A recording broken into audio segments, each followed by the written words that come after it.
सावधान, बाईं ओर। अरे प्रभु श्री राम।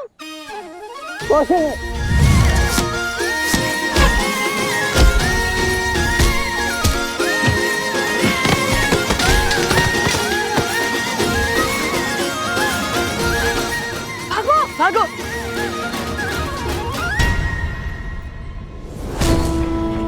बल और बुद्धि दोनों के धनी है। पर बेचारे कितने दुखी होंगे जब अपने आराध्य श्री राम का सत्य जानेंगे। सिया राम की कहानी दर्द से भरी प्रेम कहानी।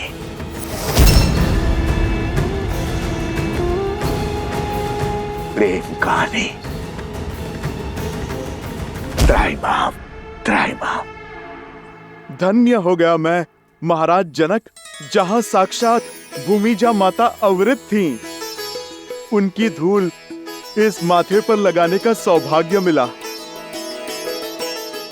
तर गया महाराज ये हनुमान।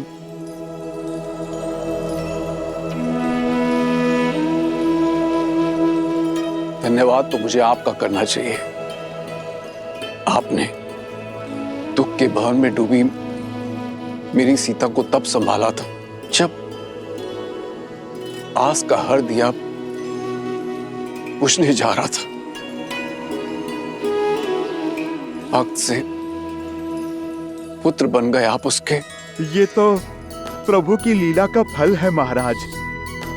इनकी भक्ति ने एक मरकट को महावीर और माता के प्रेम ने पुत्र बना दिया।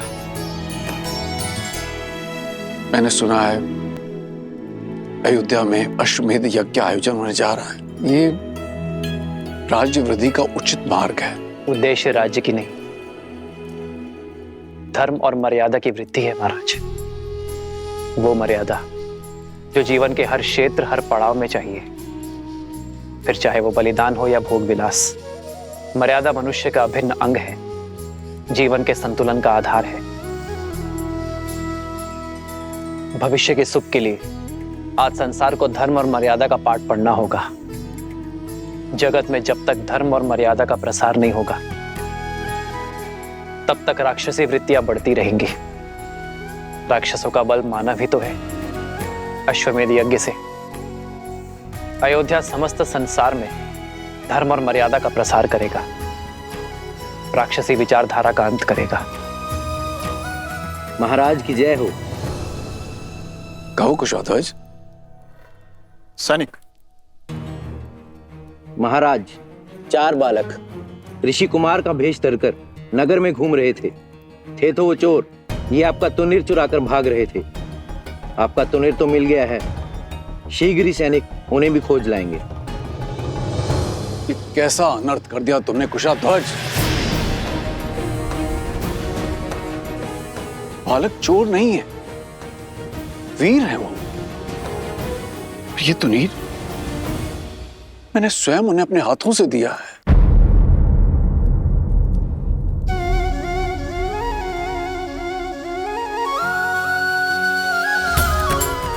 उन्हीं वीर बालकों की तो मैं यहां पर प्रतीक्षा कर रहा हूं, और आपने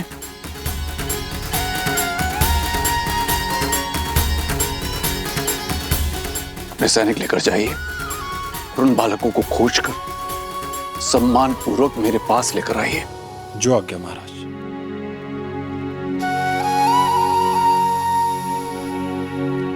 महाराज, आपने अपना दिव्य तुणीर उन बालकों को दे दिया। अवश्य ही अद्भुत होंगे वे।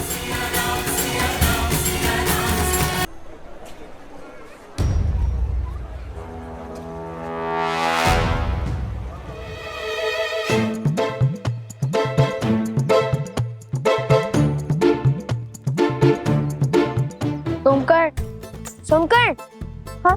हमारे स्पर्धा जीतने तक इससे काम चलाओ।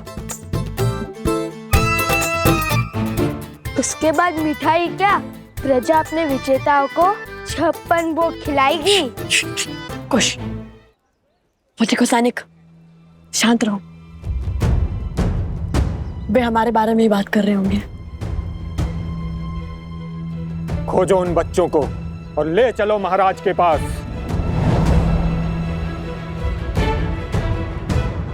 भैया कहा था ना, तुनीर इतना साफ मत कीजिए।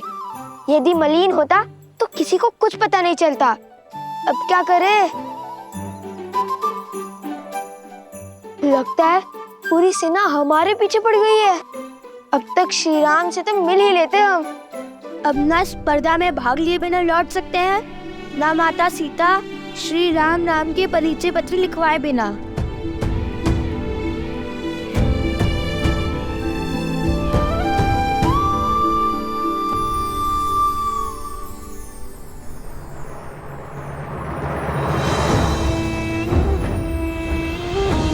लकड़हारी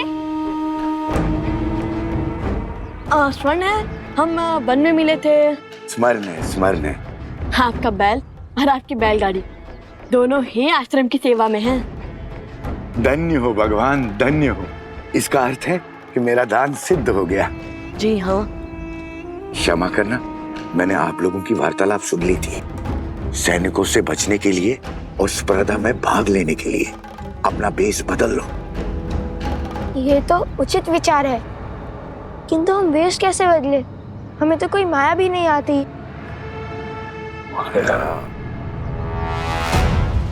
अरे देखो, वो रहे, पकड़ो उन्हें। भागो।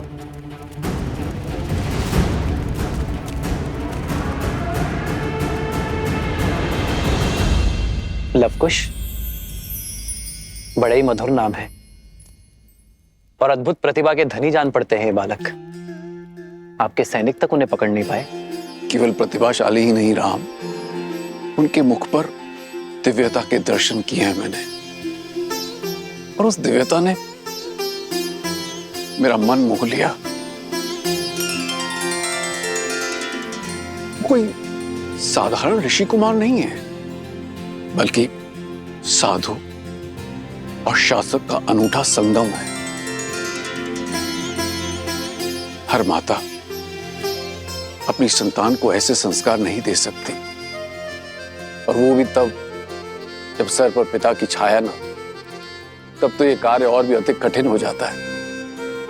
जानते हैं, जब मैंने उनसे उनके पिता का परिचय मांगा तो उन्होंने क्या उत्तर दिया? उन्होंने कहा कि उनकी माता ही उनके पिता हैं। बस ऐसे ही नाती की आशा में अपना जीवन और अपना शासन टिकाए बैठा। कहीं उनकी माता?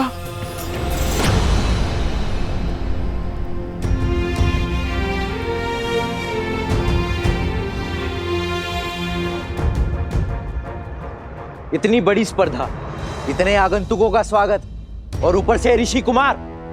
नगर के कोने कोने में फैल जाओ, शीघ्र उन्हें पकड़ के महाराज के समक्ष प्रस्तुत करना है, समझे? वो देखो, वो रहे, पकड़ो इन्हें।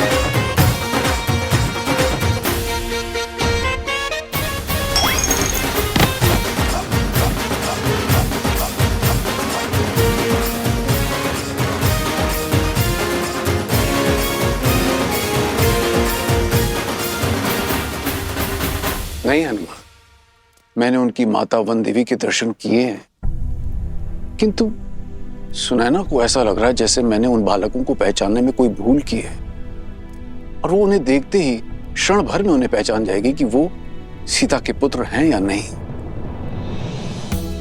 और इस स्पर्धा का आयोजन भी इसीलिए किया जा रहा है। मन भी विचित्र माया है। एक और कहता है कि सीता के विषय में कोई समाचार तक ना सुनो, तो दूसरी ओर जब किसी समाचार की आशा टूटती है तो मन भी टूट जाता है। महाराज, कृपया मेरे और सीता के तप को भंग मत कीजिए। इतने वर्षों से सीता से भिन्न रहकर जो मैंने पाया है, उसकी मर्यादा मत छीनिए महाराज। राजन, अपने पद की सीमा लांघ कर कुछ कहना चाहता हूं। इस स्थिति में अब आप दूसरा विवाह कर लीजिए। आने वाली नववधू को महाराज जनक और महारानी सुनैना अपनी पुत्री की भांति प्रेम मान सम्मान देंगे। कोई आपके विरुद्ध अपवाद नहीं करेगा। अश्वमेध यज्ञ के लिए निमंत्रण देने आया था गुरुवर, और अश्वमेध यज्ञ सपत्नी ही किया जाता है। जब आप अयोध्या पधारिएगा तो स्वयं मेरी पत्नी को देखिएगा।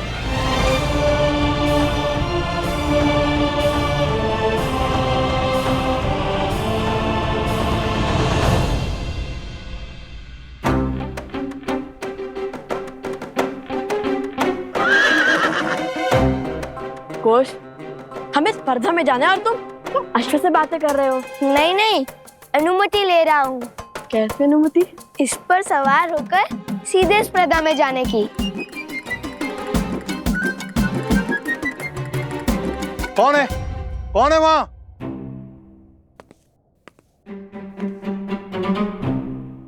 मेरा अश्व चुरा रहे हो? नहीं, अरे नहीं, चोरी नहीं कर रहे थे। अनुमति है। किसकी अनुमति? मैंने तो कोई अनुमति नहीं दी। हाँ हाँ, किसने दी अनुमति? इसकी। और वैसे भी अश्व पे सवारी करनी है तो अनुमति अश्व से ही लेंगे। ये कोई देगा अनुमति? मैं दूंगा अनुमति। तो दीजिए अनुमति। अच्छा, अश्व का चारा है अनुमति कि मांगी और दे दी? कोई चारा ही तो नहीं बचा, इसीलिए। ये देखो, बहुत सारा चारा है। वो चारा नहीं। कोई चारा नहीं। मेरा अश्व चुरा रहे हो और अनुमति मांग रहे हो। निर्लज्ज, चोर। अरे चोरी नहीं की, अनुमति है। अपना अश्व से पूछ लीजिए। मैंने मांगी थी अनुमति, उसने कर कर हाँ किया। अभी सिखाता हूं तुम्हें अश्व की भाषा। सोमवीर, डंडा लाओ, चोर है बाहर। अरे चोर, अरे सिपाहियों, पकड़ो चोर, आओ पकड़ो चोर, चोर, चोर।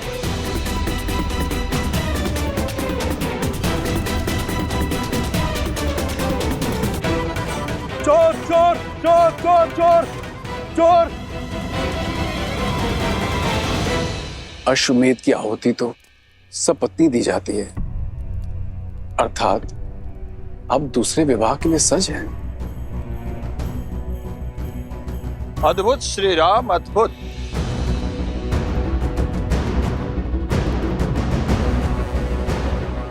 सपत्नी यज्ञ में बैठने के लिए, अपने कर्मों से संसार को तारने के लिए आपने दूसरे विवाह का निर्णय ले लिया। पर मैं आपका अपमान नहीं करना चाहता। मैं बस ये सूचित करने आया हूं कि स्पर्धा की तैयारी संपूर्ण हो चुकी है। कल से स्पर्धा प्रारंभ कर सकते हैं।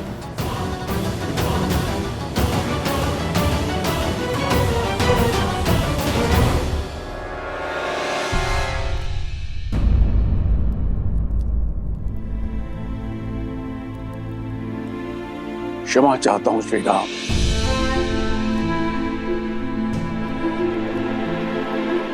आप तो जानते ही हैं, छोटे भाई अपनी भावनाओं को नहीं संभाल पाते। आशा करता हूं कि आप इस अपमान को अपने मन से नहीं लगाएंगे। नहीं महाराज, मुझे उनके नेत्रों में, उनके शब्दों में अपमान नहीं, अपनी भतीजी की पीड़ा का दुख दिखा। उनका भाव समझता हूं मैं महाराज। मैं तो भाव विभोर हूं। ये देखकर कि सीता से कितना प्रेम करते हैं वो। उन्होंने मेरा अपमान नहीं किया है महाराज, केवल अपनी मन की पीड़ा को व्यक्त किया है। धन्य है आप श्री राम, धन्य है। वर्षों बाद मिथिला पधारे हैं, हमें आतिथ्य का अवसर दीजिए। आपसे एक विनती है, धनुर्धरों की जो प्रतिस्पर्धा होने जा रही है उसे देखकर ही प्रस्थान करें। श्री राम जैसे धनुर्धर को सामने देखकर तो उससे प्रतियोगियों का मनोबल बढ़ेगा। अवश्य महाराज, उन वीर बालकों को मैं देखना चाहूंगा जिन्हें आपने अपना दिव्य तुनीर दे दिया।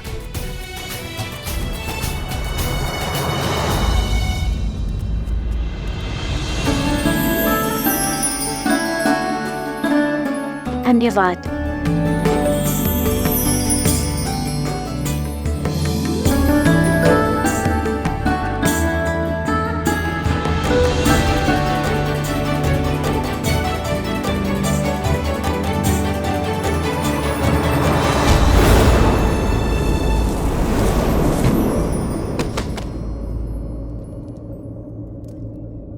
ये क्या?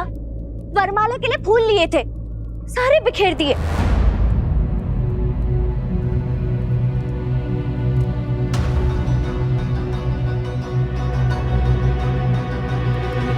क्षमा करना देवी। क्षमा नहीं, दंड मिलेगा। आपका विवाह है? नहीं। तो वरमाला बनानी थी। किसके लिए? मेरे लिए। आपका विवाह नहीं तो फिर वरमाला क्यों? चोर चोर चोर चोर चोर!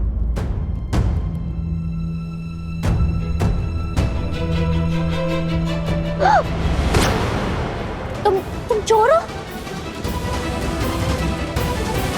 तुम चोर हो?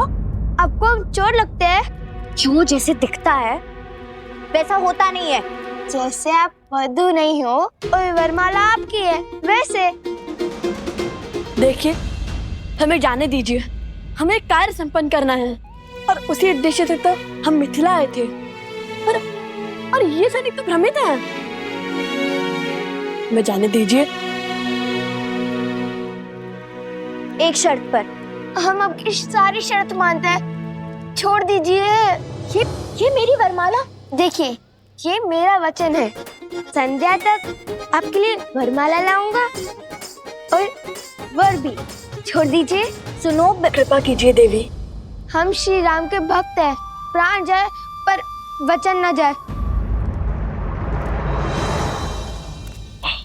अरे वो रहे चोर! अरे सिपाहियों पकड़ो!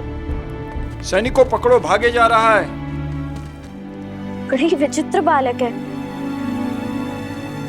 पर राम भक्त। तो ये चिंता है आपको, कहीं लवकुश का सामर्थ्य उन्हें उद्दंडी और अविचारी न बना दे। हाँ ऋषिवर, जब व्यक्ति शक्तिशाली हो जाता है तो अनुचित पग पड़ने की संभावना होती ही है, और लवकुश के सर पर राज्य के साथ साथ धर्म का भार भी आने को है।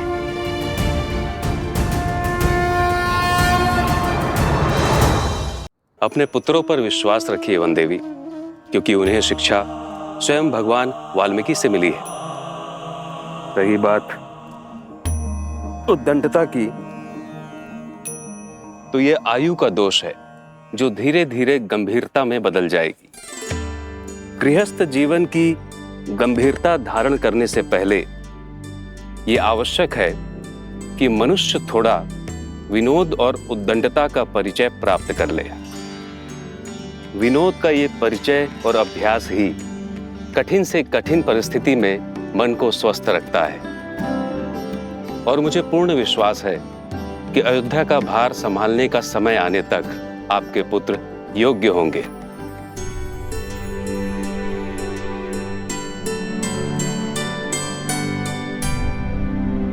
ऋषिवर, क्या भगवान वाल्मीकि लवकुश को अयोध्या लेकर जाएंगे? यदि उन्हें स्वयं लवकुश को ले जाना होता और केवल राम परिवार को एक करना होता तो इतने वर्षों तक आपको वनवास का दंश क्यों भोगने देते?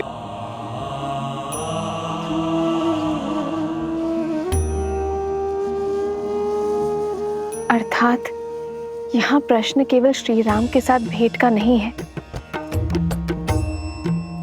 बल्कि समस्त अयोध्या के हृदय परिवर्तन का है।